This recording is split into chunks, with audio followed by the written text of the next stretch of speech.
and then will bloom, bloom forward again, rise again.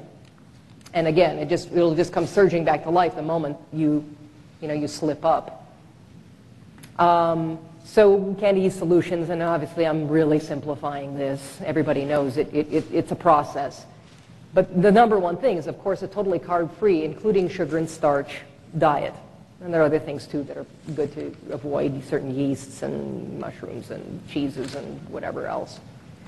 Supplementation, I find sometimes really good results. Biotics has a product called ADP that I found is pretty good for being very anti-yeast. It works systemically, not just on the GI tract, to help kill off yeast, and then things like caprylic acid supplementation can also be helpful. And then, of course, we need to repopulate the gut with a variety of healthy, beneficial gastrointestinal flora. And I recommend kind of switching around to different high-quality, high-potency, formulations.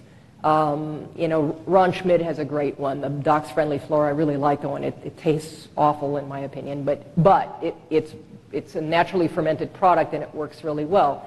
We also have, the cultured veggies and things like that are great. The lactofermented things are wonderful for repopulating the gut.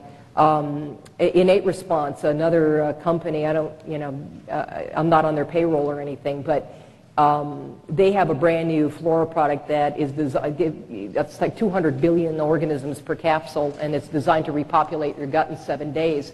And I have been really impressed with that one. That's a newer product of theirs. But there are lots of great products out there for repopulating the gut. Innate Response.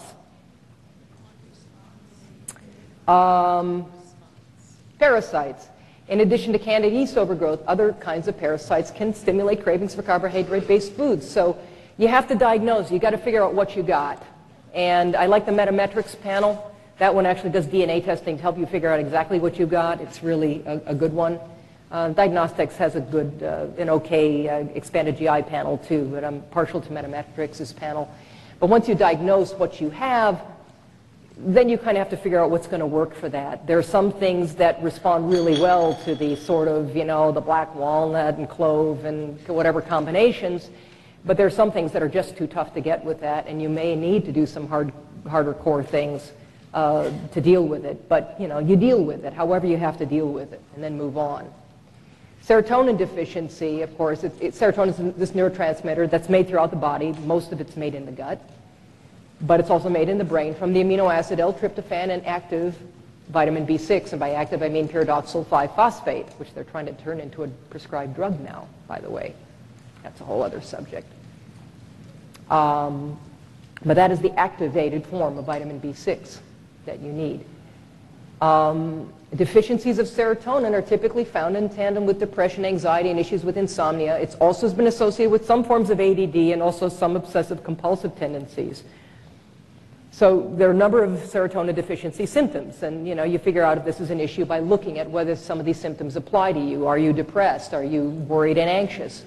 Are you prone to really negative thinking? I don't like anything. You have that person, they don't like anything or anybody. It's just, this is probably a serotonin deficient person.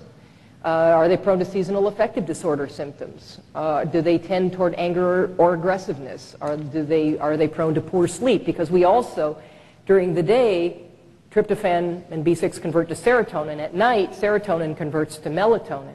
If you have inadequate serotonin, you're also unlikely to be producing sufficient melatonin. So, poor sleep can be one of the indicators of that. Are you shy or fearful? Have you lost pleasure in the things that you used to find enjoyable? And do you have carbohydrate cravings? These can all be hints toward the need for boosting your serotonin levels, and preferably now with Prozac, or which doesn't actually make a single molecule of serotonin, by the way, or St. John's wort for that matter. But here's how it works. So carbohydrate consumption acting through insulin secretion and something called the plasma tryptophan ratio will temporarily increase serotonin release. So you eat the carbs, and it brings up more tryptophan in the bloodstream, from which you're going to make more serotonin in the moment. But guess what? It's not giving you any kind of a substrate to make more. So you're basically depleting yourself. You can feel good in the short term, and this is what people are kind of self-medicating with the carbs to try to make themselves feel better, but in the long term, they're digging a deeper hole. So constant carbohydrate consumption has this depleting effect on serotonin over time. Blood sugar surges actually add to sympathetic overarousal, resulting in intensified cravings and a self-perpetuating vicious cycle like this. So restoring healthy serotonin levels. Again, the common vectors for impaired serotonin production include deficiencies of L-tryptophan, which of course you can buy as a supplement. If you do that, some people do better with L-tryptophan, some with 5-HTP. If you have sleep problems, I recommend L-tryptophan over 5-HTP because 5-HTP can actually elevate cortisol levels. For some people that's okay, for other people not so much. So figure out which works better. And in my book I talk about how specifically to use these things if you need to raise your tryptophan levels. But we're looking at this in a foundational sense here, primarily today, and not so much supplementation. You increase tryptophan by improving your digestion, by improving your sources of protein that contain elevated levels of tryptophan, that sort of thing. Iron anemia, by the way, is a common vector for impaired serotonin production because iron is required for the conversion of L-tryptophan to serotonin. So you have to rule this thing out. And you see anemic issues in people. And by the way, if you're even borderline subclinically anemic, nothing that you attempt to do is going to get any better until you correct that. Now, I like to figure out where's that anemia coming from. I want to look to make sure, check for gluten sensitivity, check for, are you eating too many sources of phytic acid in your diet, grains and legumes, God forbid soy, don't need to go there, but iron anemia for sure is a big problem, and it'll stop tryptophan conversion to serotonin in its tracks. Low estrogen levels, and of course estrogen is required for proper serotonin receptor activity. So this is kind of an issue. A lot of women, they go into menopause and they fall into this black hole of depression. And again, again, the health of your estrogen levels is going to be, to some degree, dependent on the health of your adrenals.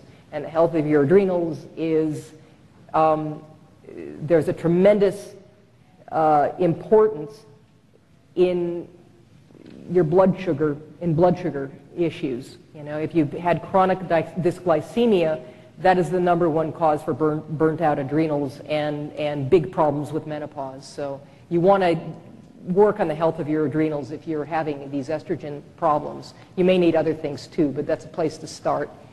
Prolonged low light conditions such as in the winter months, again, another vector for low serotonin. And we'll get into that too. But supplementation with either L-tryptophan or 5-HTP and together with active B6 can sometimes help. Addressing iron deficiency and anemia issues, eating a diet sufficient in complete sources of protein. In other words, animal source or fish source protein. Improving digestion and hydrochloric acid status, making sure you're making enough hydrochloric acid. And if you're over 40, you may not be. You may need to start supplementing with hydrochloric acid in order to more efficiently digest and utilize the protein that you consume. Using a light box for seasonal affective disorder symptoms in wintertime, and addressing other endocrine imbalance like insulin resistance and estrogen imbalances. Seasonal affective disorder, again, it's another common vector for carbohydrate cravings during winter months, particularly in more northern latitudes. How it works. Serotonin, again, is a light-dependent process, light-sensitive process. So ample light exposure during the day stimulates serotonin production. When you make tryptophan, or you have tryptophan, it'll manufacture serotonin in the presence of sufficient light. At night, serotonin converts to melatonin. So the low light conditions in the mornings in these darker areas, in Minnesota and Portland or whatever, in Portland is really bad because it's not just lower light, darker for longer periods of time like it is in places like Minnesota where I've also lived, but you also get this gray, damp, dreary kind of prolonged darkness throughout the day at least in Minnesota, you know, the sun shines on the snow. And during the winter months, it leads to very ineffective reconversion to serotonin production. You have this sort of trickle, this sickly little trickle of melatonin all day long that makes you feel down and out. So you get a light box, you supply a source of bright light, preferably at 10,000 lux. I know some people can do it at less, but really 10,000 is the magic number. For several minutes a day can help mitigate this issue and restore healthy serotonin activity, thus lessening related carbohydrate cravings. I just mentioned this in passing because I've run into it a couple of times. There are some people that can have a reverse seasonal pattern, and actually they get worse in the summer.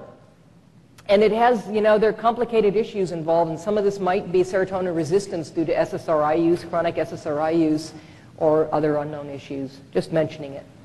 Menopause. I'm still hot. It just comes in flashes now. Estrogen and carb cravings. So sufficient estrogen is required for proper receptor activity. We need that. And again, problematic fluctuations in estrogen. How many minutes? Okay. Are largely the result of adrenal-related problems most commonly generated by chronic dysglycemia. So we're back to blood sugar again. Restoring healthy adrenal function here is key. Food sensitivity issues. The most common food sensitivities typically include high carbohydrate foods such as grains, gluten, soy. Again, roughly 30% starch content, and even soy, which is considered a high protein food. Dairy, casein, whole, and especially low-fat milk are really high in carbohydrate, and of course, corn. We often crave the very foods that we are sensitive to, and this is a useful hint. And the reason for that is that when we eat a food to which we're sensitive, it's a stress on the body. That stress stimulates endorphin production, which feels good. So a lot of times people are craving the very foods. You know, you got that gluten-sensitive person that just craves bread all day long. There's a reason for that. Food sensitivity reactions also trigger stress response, which again I was mentioning, and which in turn raises blood glucose and insulin levels and can result in increased insulin resistance. So, you know, you can be eating actually a low carbohydrate diet, but if you're eating foods to which you're sensitive, you could also be triggering blood sugar issues. And that's a huge, huge problem. I mean, some people, it's like, I eat low carb, I really do, and my blood sugar's still over 100. What's going on? The first thing to look at is food sensitivity issues, or sometimes chronic infections. You have to look at what's driving your adrenals. It's usually cortisol is the culprit. And if cortisol is the culprit, something is driving that cortisol. You have to figure out what it is. Exorphins. These are your morphine-containing compounds in things like grains and casein. There, you know, you have your nucleus accumbens. It's just lit up like a Christmas tree. These are areas of the brain that are, you know, very limbic in nature and very affected by these very addictive substances. These are morphine-like peptides in grains and milk products which mimic the effect of opiates in the human body, impacting limbic centers in the brain. And they're extremely addictive. And this is sometimes a source of carbohydrate cravings. Of course, the way you deal with it is like you deal with any drug. You get off of it and you go through what you have to go through, and then, you know, and then you're free of it. The triple whammy is grains. I mean, really, they constitute this triple whammy of sorts because you've got this high glycemic starch content. I mean, cereals give you a bigger slam than candy bars do. Cereals and potatoes are actually the worst in terms of glycemic effect. They have the addictive exorphins, and they've got the gluten, which of course in sensitive individuals serves to stimulate cortisol, elevations in blood sugar, and insulin all by itself. So, you know, this is a tough one to tell people, look, you know, you might want to think about giving up. Oh my God, I could never give that up. You know, we all make choices. It's all a matter of what we prioritize. A lot of times people don't go about doing what it is that they need to do until the pain of the problem has become worse than the pain of the solution. And I hope it doesn't have to come to that for everybody. So eliminating grains, whole or refined, and gluten should be an important part of any effect to bring carb cravings under control, in my opinion. Blood sugar issues really are the tip of the iceberg where endocrine issues are concerned. There is a hierarchy of endocrine control in our bodies. And again, hormones are these incredibly powerful substances that regulate just about everything. Probably the most powerful hormone in our body is leptin. It controls virtually all functions of the hypothalamus, and that is a lot of control. It's going to decide whether you're hungry or not, whether you eat fat, whether you store fat. It's primarily organized around the whole issue of survival. So leptin comes first. But with leptin, following leptin,